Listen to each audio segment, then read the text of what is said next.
Hi friends, welcome back to my channel. ఈరోజు మీకు ఈ సీరియల్లో ఏం జరిగిందో తెలుసుకోవాలి అనుకుంటున్నారా? అయితే వెంటనే మనం సీరియల్లోకి వెళ్ళిపోదాం. ఇక అక్షయ్ ఇంటికి వచ్చేసరికి పల్లవి అయితే నానా గొడవ చేస్తుంది. అక్షయ్కి ఏమీ అర్థం కాదు. ఏమైంది పల్లవి, చివరికి నువ్వు కూడా నాకు చెప్తున్నావా అని అంటుంటే, అయ్యో బావగారు, నేను మీకు చెప్పే అంతటి దాన్ని కాదు, కానీ అవని అక్కని మీరు ఉద్యోగంలో నుంచి తీయించడం వల్ల ఇప్పుడు అవని అక్క ఎట్లాంటి గొడవ చేస్తుందో, మన కుటుంబాన్ని బజారుకి ఎట్లా ఏడుస్తుందా అని నాకు భయంగా ఉంది అని చెప్పి ఇంకా పల్లవి మాట్లాడుతూ ఉంటే, పల్లవి మాటలకి కమలైతే, ఏయ్ పల్లవి, పిచ్చి పిచ్చిగా ఉందా? వదినెందుకు మన కుటుంబ పరువుని తీస్తుంది? ఏదైనా చేస్తే గిస్తే నువ్వే చెయ్యాలి అని చెప్పి ఇక కమల్ పల్లవిని అంటూ ఉంటే, ఇంతలో చక్రధర్ అయితే వస్తాడు. అవునల్లుడు, పల్లవి చెప్పింది నిజమే. ఇప్పటికే మన కుటుంబం గురించి బయట నలుగురు కూడా 4 రకాలుగా చెప్పుకుంటున్నారు. ఇప్పుడు అవనిని మన అక్షయ్ ఉద్యోగం నుంచి తీసేయడంతో అవని ఏం చేసిందో తెలిస్తే మీరందరూ నోటి మీద చెయ్యేస్తారు అని చెప్పి ఇక చక్రధర్ మాట్లాడడంతో ఒక్కసారిగా అక్షయ్, ఏం మాట్లాడుతున్నారు మావయ్య? అవని ఏం చేసింది అని అంటుంటే, ఇంకేం చేస్తుంది, ఈ కుటుంబాన్ని ఎట్లా నాశనం చేయాలా, ఎట్లా ఈ కుటుంబంలో అందరినీ నడి రోడ్డున నుంచోపెట్టాలా అని ఆలోచిస్తుంది అల్లుడు అని అంటుంటే, ఇక అక్షయ్, ఏం మాట్లాడుతున్నారు? అవని మనందరినీ రోడ్డున నుంచోపెడుతుందా అని అంటుంటే, అవునల్లుడు, అవును. ఇదిగో నేను ఇప్పుడే లాయర్ దగ్గరికి వెళ్ళొచ్చాను. ఇంతకు ముందే అవని లాయర్ని కలిసిందంట. పైగా ఈ ఆస్తి మొత్తాన్ని కూడా తన పేరుకు మార్చమని వీల్నామాలు రాయించుకుందంట అని చెప్పి ఇక చక్రధర్ మాట్లాడడంతో ఒక్కసారిగా అక్షయ్ షాక్ అయిపోతాడు. ఇక పల్లవి అయితే, ఏం మాట్లాడుతున్నాడు డాడ్? ఆస్తి మొత్తాన్ని అవని యొక్క తన పేరుకి మార్చుకోవడానికి వీల్నామాని రెడీ చేసిందా అని చెప్పి ఇక పల్లవి అయితే అమాయకంగా అడుగుతుంది. అవును అవును బేబీ, ఇన్ని రోజుల నుంచి తను ఎదురు చూస్తుంది కూడా దీనికోసమే కదా. అందుకేగా బావగారికి తన మాయ మాటలతో తనని నమ్మేలా చేసి ఇల్లు వదిలి వెళ్ళిపోయేలా చేసింది అని అంటుంటే, చూసారా బావగారు, ఆ అవని ఎంత పని చేసిందో.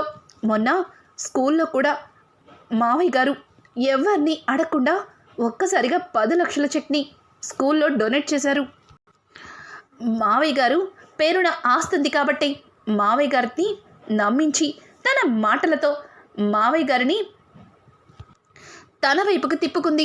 చివరికి ఎంతమందిని కూడా వదిలేసి అవని కోసం మావయ్య గారు ఇల్లు దాటి వెళ్ళిపోయేలా చేసింది. ఇప్పుడు చివరికి వీల్నామాని తన పేరున రాసుకుందంట అని చెప్పి ఇక పల్లవి మాట్లాడుతూ ఉంటే, దానికి అక్షయ్, ఏంటి మావయ్య, అవని మీకు ఎప్పుడు కనిపించింది అని అంటుంటే, కనిపించడం కాదు బాబు, ఏకంగా వీలునామానే రాసింది. కావాలంటే నేనొకసారి మన ఫ్యామిలీ లాయర్ ఫోన్ చేస్తాను, మాట్లాడండి అని చెప్పి ఇక లాయర్కి కాల్ చేసి అక్షయ్ చేతికి ఇస్తాడు. అక్షయ్ అయితే, సార్, మీకు ఈ విషయాన్ని ఎట్లా చెప్పాలో నాకు అర్థం కావట్లేదు. రాజేంద్ర ప్రసాద్ గారు వీలునామాల్ని అవని గారి పేరు మీద మార్చమన్నట్టుగా అవని గారు వచ్చి ఇప్పుడే వీలునామాని రాయించుకొని తీసుకెళ్లారు. అప్పటికి ఈ టైంలో ఎందుకు మేడం అని చెప్పి ఆవిడ్ని అడిగాను. కానీ ఖచ్చితంగా ఇప్పుడే కావాలని చెప్పి నేను వీలునామాని సిద్ధం చేసే వరకు ఇక్కడే కూర్చున్నారు అని చెప్పి ఇక ఆ వీలునామా రాసిన జిరాక్స్ పేపర్స్ని చక్రధర్ గారికి ఇచ్చాను అని చెప్పడంతో ఒక్కసారిగా అక్షయ్ షాక్ అయిపోతాడు. చక్రధర్ చేతిలో ఉన్న వీలునామా పత్రాలని చూసి, మావయ్య, ఇవి మీ దగ్గరికి అని అంటుంటే, అదే అక్షయ్, కొంచెం చిన్న ల్యాండ్ విషయంలో సమస్య ఉంటే దాని గురించి మాట్లాడటానికి లాయర్ దగ్గరికి వెళ్ళాను. అప్పుడే లాయర్ గారి దగ్గర ఇదిగో ఈ నిజాలు బయటపడ్డాయి అని చెప్పడంతో ఇక అక్షయ్ అయితే షాక్ అయిపోతాడు. ఎందుకంటే ఇంతకు క్రితమే ఒక ఆవిడ రోడ్డు మీద పడిపోయి ఉంటే తనని తీసుకుని హాస్పిటల్కి వెళ్తుంది అవని. అయితే అందుకు అక్షయ్ కూడా అవనికి సహాయం చేస్తాడు. తన కళ్ళ ముందే అవని అలాగే అక్షయ్ కలిసి ఆవిడ్ని హాస్పిటల్లో అడ్మిట్ చేసి, ఆవిడకి మెలకు వచ్చే వరకు నేను ఇక్కడే ఉంటాను, మీరు వెళ్ళండి, మళ్ళీ మీరు రాకపోతే అత్తయ్య గారు కంగారు పడతారు అని చెప్పి అవని అయితే అక్షయ్ని ఇంటికి పంపించడం సంగతి గుర్తు చేసుకుంటాడు. ఇక అక్షయ్ ఒక్క నిమిషం మావయ్య గారు అని చెప్పి ఇంకా పక్కకి వచ్చి అవనికి వీడియో కాల్ చేస్తాడు. ఇక అవని హాస్పిటల్లో ఆ పేషెంట్ దగ్గరనే కూర్చుంటుంది. అక్షయ్ ఫోన్ చూసినా అవని కంగారు పడుతూ కాల్ని లిఫ్ట్ చేస్తుంది. ఏంటండి ఇప్పుడు కాల్ చేశారు అని అంటూ ఉంటే ఇక అక్షయ్ నువ్వు ఎక్కడున్నావు అని అడగడంతో అదేంటండి అట్లా మాట్లాడుతున్నారు, ఈ పేషెంట్ దగ్గరే ఉన్నాను, వీళ్ళ వాళ్ళు వచ్చే వరకు ఇక్కడే ఉంటానని మీకు చెప్పాను కదా అని చెప్పి ఇక అవని అయితే అక్షయ్తో మాట్లాడుతుంది. అక్షయ్ ఒకసారి ఆ పేషెంట్ని చూపించు అని అంటుంటే ఏమైందండి ఎందుకు ఇలా మాట్లాడుతున్నారు అని అడగడంతో ముందు పేషెంట్ని చూపించు అని చెప్పి అక్షయ్ అయితే అవనిని అడుగుతాడు. అవని అయితే ఇక పేషెంట్ని చూపిస్తుంది. ఇంకా ఇంతలో డాక్టర్ గారు వచ్చి చూడమ్మా వాళ్ళు ఆల్రెడీ వచ్చేసారు, రిసెప్షన్లో మాట్లాడుతున్నారు, పాపం మీరు చాలాసేపటి నుంచి ఇక్కడే కూర్చున్నారు, మీరిక బయలుదేరొచ్చు మేడం అని చెప్పి ఇంకా డాక్టర్ అయితే అవనితో మాట్లాడుతూ ఈ రోజుల్లో కూడా మీలాంటి మంచి వ్యక్తుల్ని మిమ్మల్ని చూస్తున్నాను, పేషెంట్కి సొంత వాళ్ళగా తన బాగోగులు చూసుకునే వ్యక్తిని మిమ్మల్ని చూస్తున్నాను అని చెప్పి డాక్టర్ అయితే ఇక అవనిని మెచ్చుకుంటూ ఉంటాడు. ఇదంతా కూడా వింటున్న అక్షయ్ చాలా అంటే చాలా బాధపడతాడు.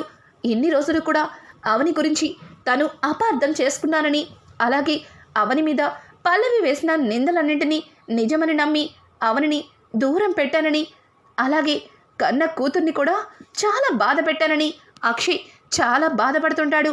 ఇక చక్రధర్ అయితే పల్లవి దగ్గరకు వచ్చి ఏమైంది బేబీ, అల్లుడెందుకు పక్కకి వెళ్ళాడు అని అంటుంటే ఏం లేదులే డాడ్, వచ్చిన అనుమానాన్ని క్లారిటీ చేసుకుందామని వెళ్ళుంటాడు, ఇప్పుడు ఆ లాయర్కి పర్సనల్గా కాల్ చేసి మాట్లాడుతున్నాడేమో అని అంటుంటే ఇంకా చక్రధర్ అయితే అల్లుడు లాయర్ని పర్సనల్గా కాల్ చేసినా డైరెక్ట్గా వెళ్ళి కలిసినా అదే చెప్తాడు అని చెప్పి ఇక చక్రధర్ అయితే తనలో తను నవ్వుకుంటూ పల్లవితో నవ్వుతాడు.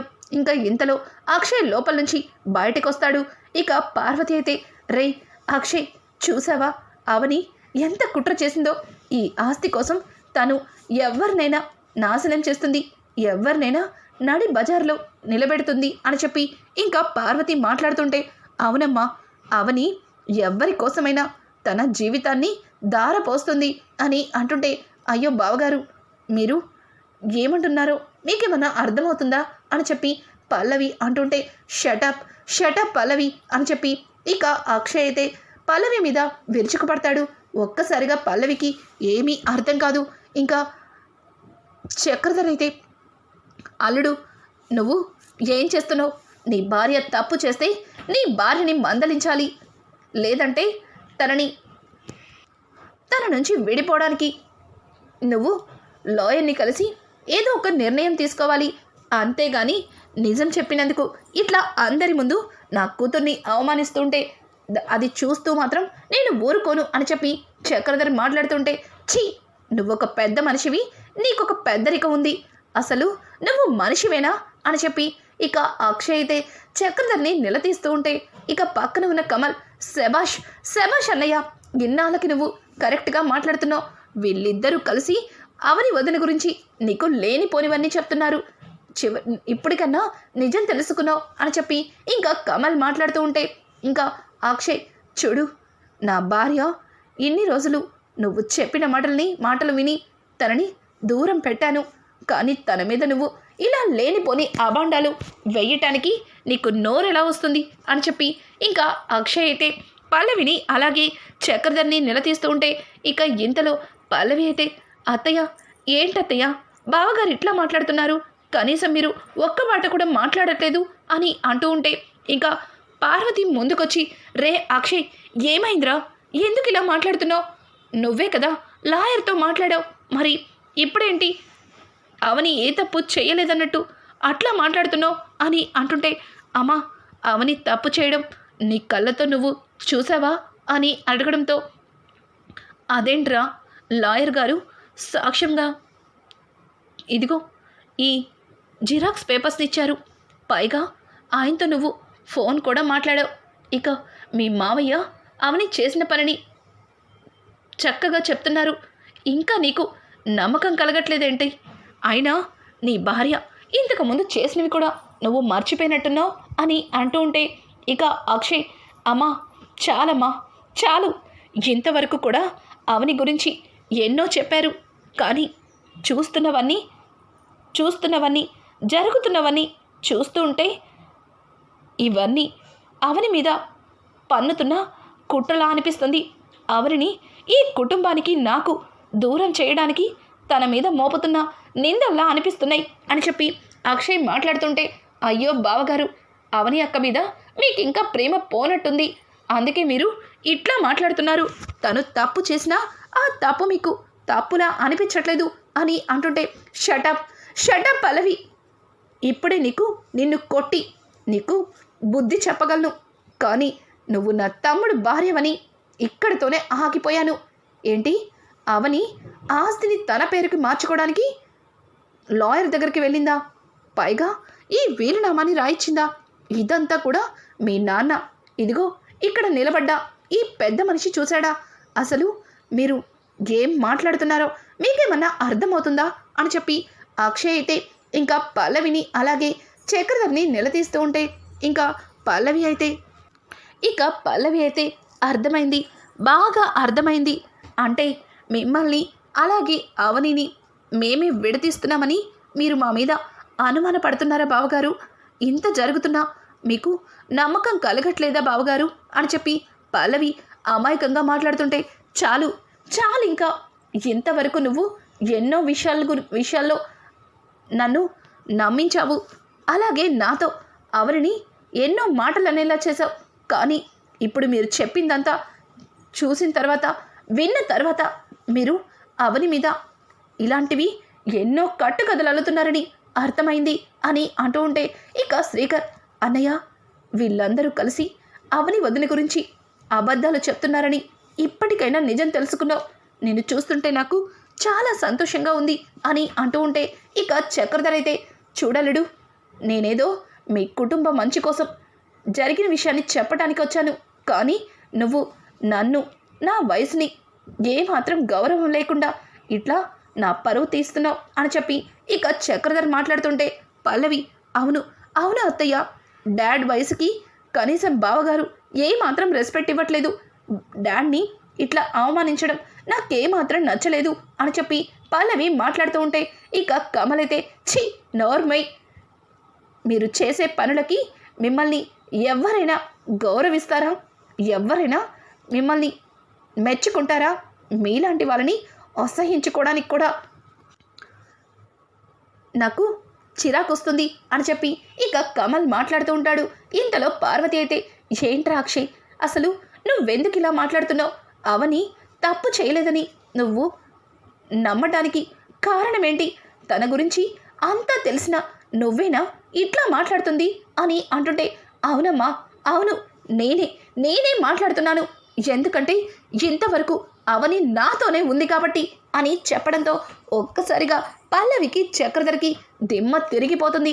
ఇక పార్వతి అయితే, ఏం మాట్లాడుతున్నావు అక్షయ్ అని అంటుంటే, అవునమ్మా అవును, నేను చెప్పింది నిజం, ఇంతవరకు అవని నాతోనే ఉంది, కానీ వీళ్ళు ఎంత పెద్ద కట్టుకథని అవని మీద అల్లారో చూశారు కదా, చివరికి లాయర్ని కూడా కొనేశారు, లాయర్ కూడా వీళ్ళు ఆడిన ఆటని నాటకాన్ని ఆడుతున్నాడు అని చెప్పి ఇక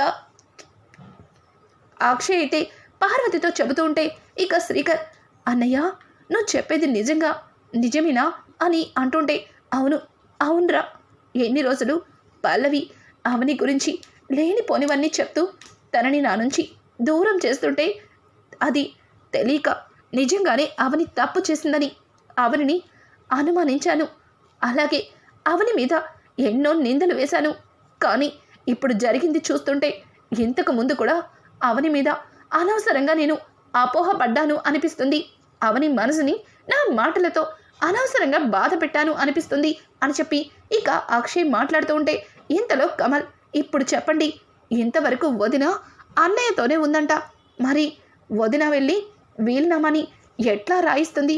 ఈ ఆస్తి మొత్తాన్ని వదిన ఎట్లా కాజేయాలనుకుంటుంది?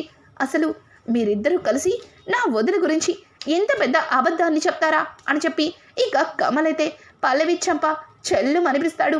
అలాగే చక్రధర్ చొక్కా పట్టుకొని, చూడు పెద్దవాడివి కాబట్టి కొట్టకుండా వదిలేస్తున్నాను, మర్యాదగా ఇక్కడి నుంచి వెళ్తావా, లేకపోతే మా కుటుంబాన్ని ముక్కలు చేయడానికి నువ్వు వాడుతున్న కట్టు కదని, అలాగే నువ్వు చేస్తున్న మోసాల్ని పోలీస్ స్టేషన్లో చెప్పి పోలీసులకి అప్పగించమంటావా? వదిన్ని కాల్చినందుకు కన్న తండ్రిని కూడా నేను వదిలిపెట్టలేదు, నువ్వు నాకు ఎక్కువ కాదు అని చెప్పి ఇక కమల్ అయితే చక్రధర్ మీద విరుచుకుపడతాడు.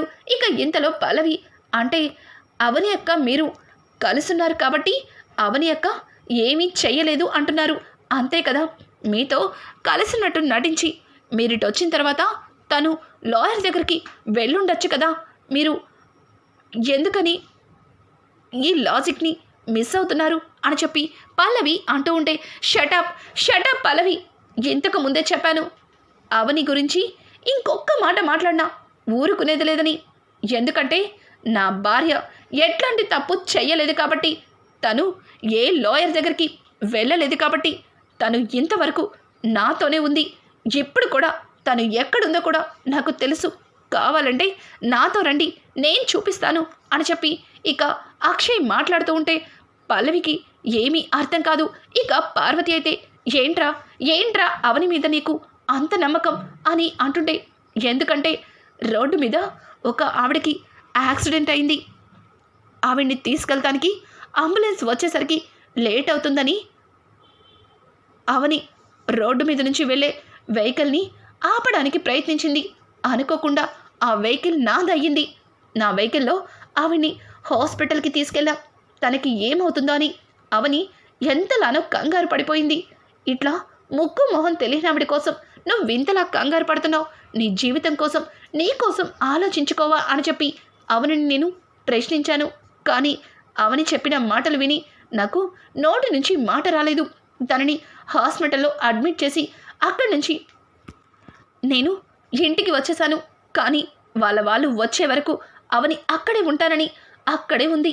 మావయ్య చెప్పిన మాటని విన్న తర్వాత లాయర్తో మాట్లాడిన తర్వాత నేను పక్కకు వెళ్ళింది అవనికి వీడియో కాల్ చేయటానికి, అవనితో వీడియో కాల్ మాట్లాడి వచ్చిన తర్వాతే ఇదిగో మీకందరితో నేను మాట్లాడింది మీకు తెలిసే ఉంది కదా, అవని ఏ తప్పు చెయ్యలేదు, అవని ఎన్నటికీ తప్పు చెయ్యదు, అవని చేసే ప్రతి పనిలోనూ ఏదో ఒక కారణం ఉండే ఉంటుంది, అది తెలుసుకోకుండా గుడ్డిగా ఎన్ని రోజులు ఈ పల్లవి చెప్పింది విని అవనిని అవమానించాను, అవనిని నిందించాను, చివరికి నా కన్న కూతుర్ని కూడా బాధ పెట్టాను, నేను చాలా పెద్ద తప్పు చేశాను అమ్మా, నేను అవని విషయంలో చేసిన తప్పులకి అవనికి క్షమాపణ చెప్పాలనుకుంటున్నాను, అవని నన్ను క్షమిస్తుందా అని చెప్పి ఇక అక్షయ్ అయితే పార్వతిని పట్టుకొని కొమిలిపోతూ ఉంటాడు. పక్కన ఉన్న కమల్ అలాగే శ్రీకర్, అనయ్య వదిన ఖచ్చితంగా నిన్ను అర్థం చేసుకుంటుంది, వదిన నువ్వు తన గురించి ఎంతలా ఆలోచిస్తున్నావో తెలుసుకుంటే వదిన ఎగిరి గంతేస్తుంది, నువ్వు పిలవగానే వదిన నీ వెంటే వచ్చేస్తుంది, వెళ్ళన్నయ్యా వెళ్ళు, వదిన్ని ఈ ఇంటికి తీసుకురా అన్నయ్య అని చెబుతుంటే ఇక అక్కడే ఉన్న పార్వతి వీల్లేదు, తనని ఈ ఇంటికి తీసుకురావడానికి వీల్లేదు అని అంటుంటే ఒక్కసారిగా అక్షయ్, అమ్మా ఏమైందమ్మా, ఎందుకలా మాట్లాడుతున్నావు అని అంటుంటే, చూడరా అక్షయ్, ఈ విషయంలో అవని ఏ తప్పు చెయ్యకపోవచ్చు, కానీ తను ఇంతకుముందు చాలానే చేసింది అని అంటుంటే, అయ్యో అమ్మ, అవన్నీ ఇప్పుడు జరిగినట్టుగానే అబద్ధమై ఉండొచ్చు కదా, అనవసరంగా అవని నువ్వు అనుమానించవచ్చు కదా అని అంటుంటే, చూడరా అక్షయ్, అవని నీ భార్య కాబట్టి నీ మనసులో తన మీద ఇంకా ప్రేమ చావకపోవచ్చు, కానీ తను నన్ను చంపాలి అనుకుంది, అలాగే నా కుటుంబాన్ని ముక్కలు చేయాలి అనుకుంది, నా కూతురు జీవితాన్ని నాశనం చేసింది అని అంటూ ఉంటే ఇంకా అక్షయ్, అమ్మా తను ఎట్లాంటి తప్పు చెయ్యదని తన మీద నాకు నమ్మకం ఉంది, ఎన్ని రోజులు నేను తన విషయంలో ఎంతలా అపోహపడ్డానో నాకు ఇప్పుడే తెలిసింది, అట్లాగే నీకు కూడా కొద్ది రోజుల్లోనే తను ఎట్లాంటి తప్పు చెయ్యలేదని చెయ్యపోదని నీకు కూడా తెలిసొస్తుంది. ఆ రోజున నువ్వు ఇప్పుడు నేను బాధపడేదానికంటే ఎక్కువగానే బాధపడతావు అని చెప్పి ఇక అక్కడి నుంచి అక్షయ్ అయితే ఒక్క మాట కూడా మాట్లాడకుండా గబగబా బయటకు వెళ్ళిపోతాడు. ఇక కమలైతే పల్లవి చంప చెల్లుమనిపించి, ఏంటి అట్లా చూస్తున్నావు? నీలాంటిది ఈ ఇంట్లో ఉండడానికి వీల్లేదు. నిన్ను ఇప్పుడే ఇంటి నుంచి బయటికి గెంటేయాలి అనిపిస్తుంది. కానీ నువ్వు మా అమ్మకి ముద్దుల కొడలివి కదా. నీ విషయంలో మా అమ్మే ఒక నిర్ణయం తీసుకుంటుంది. రే అన్నయ్య పదరా, మనం కూడా వదిన దగ్గరికి వెళ్దాం అని చెప్పి ఇక కమల్ అలాగే శ్రీకర్ కూడా అక్షయ్ వెంటే వెళ్తారు. ఇక పార్వతి అయితే, ఏంటి పల్లవి, ఏంటి ఇదంతా? నువ్వు అవని విషయంలో ఎందుకు ఎందుకు ఇంత పెద్ద అబద్ధాన్ని ఆడావు అని చెప్పి ఇక పార్వతి అయితే పల్లవిని నిలదీస్తుంది. పల్లవి అది అది అత్తయ్య అని చెప్పి తడబడుతూ ఉంటే ఇక పక్కన ఉన్న చక్రధర్, ఎందుకు చెల్లెమ్మ నా కూతుర్ని అట్లా ఇబ్బంది పెడుతున్నావు? ఆ అవని వల్ల నువ్వు ఎంతలా ఇబ్బంది పడుతున్నావో చూసి తట్టుకోలేక అక్షయ్ నుంచి అవనిని దూరం చేయడానికి ఏంతో చేయాలో తెలియక ఇదిగో ఈ శ్రియ చెప్పిన మాట విని పల్లవి ఇదిగో ఈ పొరపాటు చేసింది. ఇదంతా శ్రియ వల్లే అని అంటుంటే ఒక్కసారిగా శ్రియ చాలా కోపంగా, బాబాయ్ గారు ఏం మాట్లాడుతున్నారు? నేను చెప్పిన పని వల్ల పల్లవి తప్పు చేసిందా? అసలు పల్లవి చేసిన తప్పులన్నింటినీ నేను చెప్పటం మొదలు పెడితే రోజులు సరిపోవు అని చెప్పి ఇక శ్రేయ మాట్లాడుతూ ఉంటే పల్లవి, చాలు శ్రేయ చాలు, ఇంతవరకు నువ్వు చెప్పినవన్నీ చేయటం వల్లే ఈరోజు బావగారి ముందు అత్తయ్య గారి ముందు నేను దోషినయ్యాను. ఇప్పుడు మళ్ళీ నన్ను అత్తయ్య ముందు ఇరికించాలని చూడకు. నువ్వు చెప్పడం వల్లే కదా అవని అక్క గురించి నేను ఇంత పెద్ద అబద్ధాన్ని చెప్పాల్సి వచ్చింది. మీ నాన్నగారు లాయర్ అవ్వడం వల్లే కదా ఇదిగో ఈ డాక్యుమెంట్స్ని జిరాక్సులు తీసే మాకిచ్చావు అని చెప్పి ఇక పల్లవి అయితే అన్నింటినీ కూడా శ్రేయ మీద నెట్టేస్తుంది. రానున్న ఎపిసోడ్స్ మరింత ఇంట్రెస్టింగ్గా మారబోతున్నాయి. ఈ వీడియో మీకు నచ్చినట్టయితే లైక్ చేసి సబ్స్క్రైబ్ చేసుకోవడం మాత్రం మర్చిపోకండి. Thanks for watching. Hi friends, welcome back.